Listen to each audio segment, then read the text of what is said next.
It's time to take a look at what's happening around Wyoming for Monday, July 21st. I'm Wendy Kaur, bringing you headlines from the Cowboy State Daily Newsroom, brought to you by Cheyenne Frontier Days.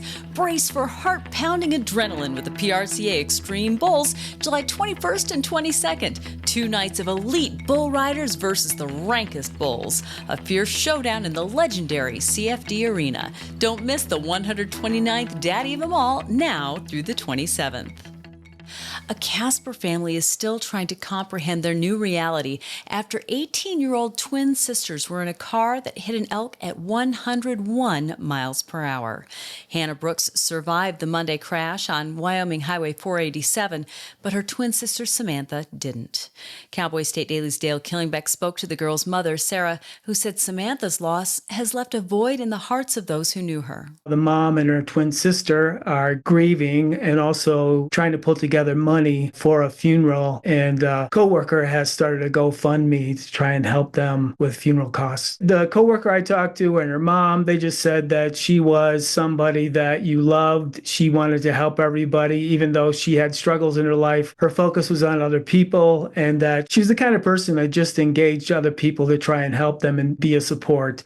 The girl's mother said Samantha and Hannah were more than best friends, and that Hannah is lost without her sister and, quote, figuring out how to grieve. Cheyenne Frontier Days has officially busted out of the chute of its 129th year, bringing wall-to-wall cowboy culture to the masses. In the eyes of some, Frontier Days is the epitome of Western values: ambition, grit, tradition, and sacrifice. The event is increasingly searing its brand on a growing number of visitors who this year arrived from 31 countries and every single U.S. state. Cowboy State Daily Zach Sontag spoke to some of those out-of-staters who are hooked on Frontier Days. For a lot of folk in Cheyenne, rodeo is in the blood. They've seen it their entire lives. But then you see folk from the East Coast, from the big city, from New York, from Brooklyn, coming out to Cheyenne. And it is otherworldly. It is something totally exotic, totally alien, and they absolutely love it. They love the fashion. They love the culture. They love the excitement. They have rodeo at Madison Square Garden, for instance. But these New Yorkers tell me that the Cheyenne rodeo is something totally different. They said, compared to what they've seen other rodeos elsewhere, Cheyenne Frontier Days is the absolute best of the best. Whether this is your proverbial first rodeo or just your first time to Cheyenne, Frontier Days is going to leave a mark, especially if you're coming from a big city. When Ian Munick was writing his song Cheyenne, he was imagining what it would be like to headline the Cheyenne Frontier Days stage.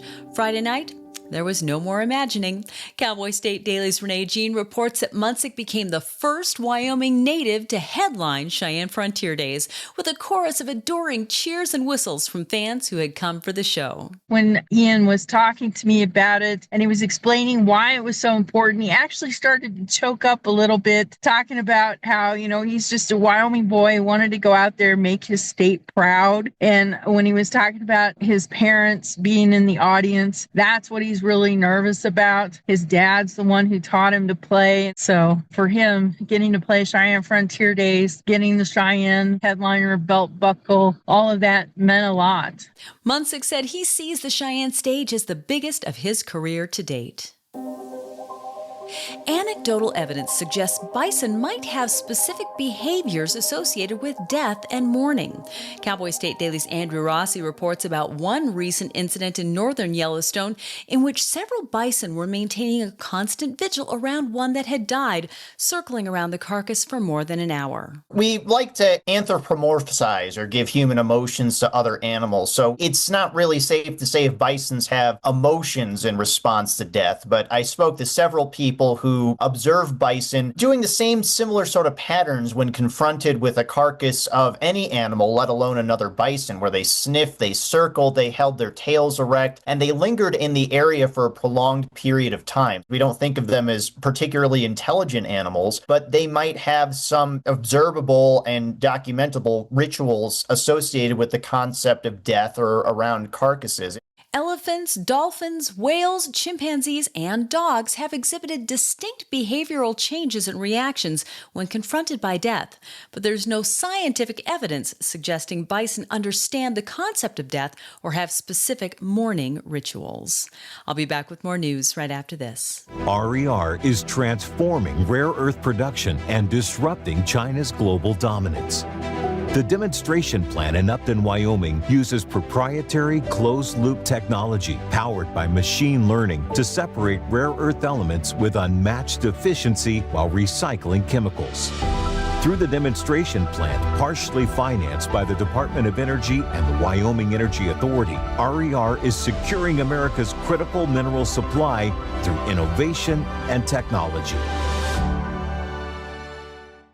After a Tennessee jury convicted him of murdering a woman 34 years ago, an accused serial killer died Friday morning before prosecutors could bring him to trial for allegedly killing 2 women in Wyoming. 64-year-old Clark Perry Baldwin died after suffering a heart attack 2 days earlier. Cowboy State Daily's Claire McFarland reports that Baldwin was convicted May 5th for murdering a woman in Tennessee in 1991 and was slated for 2 different trials in Sheridan and Sweetwater County, Wyoming, to answer for the deaths of those women found dead along the state's interstates in 1992. Wyoming prosecutors were waiting for him to be extradited to Wyoming. So even though there was a life sentence there in Tennessee, there's still this call for justice for 2 women found dead off the side of interstates in Sweetwater and Sheridan counties in the early 90s. Sweetwater County Attorney Danny Aramosby was very disappointed. I wanted to air this case. I wanted to bring justice to this family. And after 5 years and a very lengthy prosecution in Tennessee, he's up and died. Investigators were able to link Baldwin to the Wyoming murders through DNA breakthroughs using genetic material found on or near each woman. Well, just past Sinks Canyon State Park south of Lander is Louis Lake Loop Road. Nearly 100 years old, it leads to some of Wyoming's most beautiful places, but at a price. That's because much of it is also a kidney-rattling washboard with whiplash-inducing potholes. Cowboy State Daily's Mark Hines recently traveled the scenic route, which he said is rough enough to make it difficult to keep a full-sized pickup from bouncing and skipping right off the road. It's pretty dicey going through there, a lot of really wicked washboard and potholes and the like. The road's really narrow in some places, take some sharp turns. But there were some hardy souls up there and little sedans and also trucks pulling gigantic campers. So people don't let that deter them. I don't think I'd want to try to get a Jaiutinus camper up and down that road. But people do. I guess it was originally designed for Model Ts. And so that explains a lot. It's just the width of the road and just the specs of it just aren't designed for these big rigs we're driving around today. Given the road's awful condition, it takes about 2 hours to travel roughly 25 miles that the Louis Lake Loop Road covers. Well, it was 49 years ago this month that the deadliest flood in Colorado history came barreling down the Big Thompson Canyon near Estes Park. Cheyenne native Alan Ohashi vividly remembers that day, July 31st, 1976.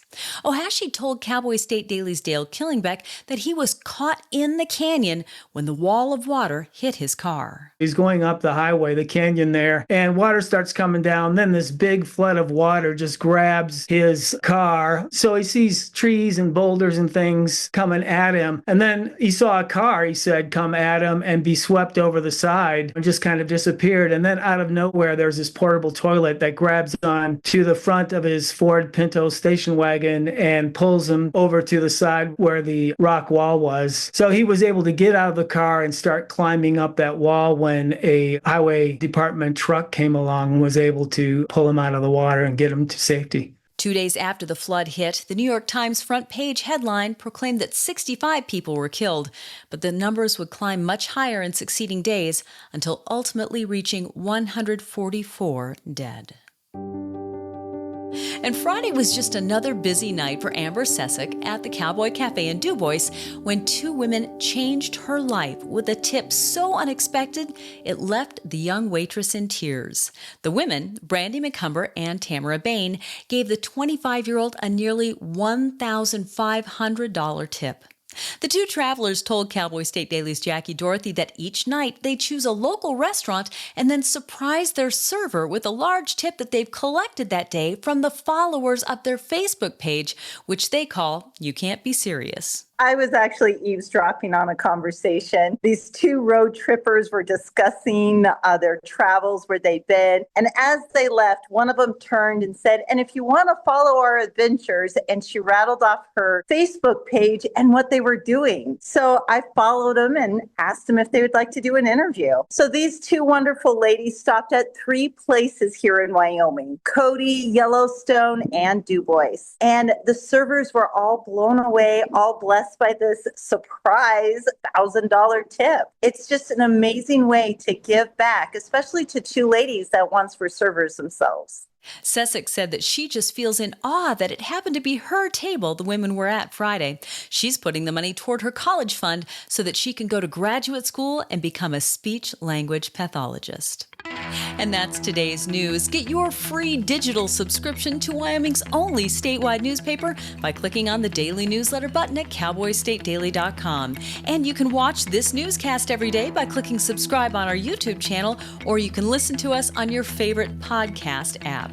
Thanks for tuning in. I'm Wendy Corr for Cowboy State Daily.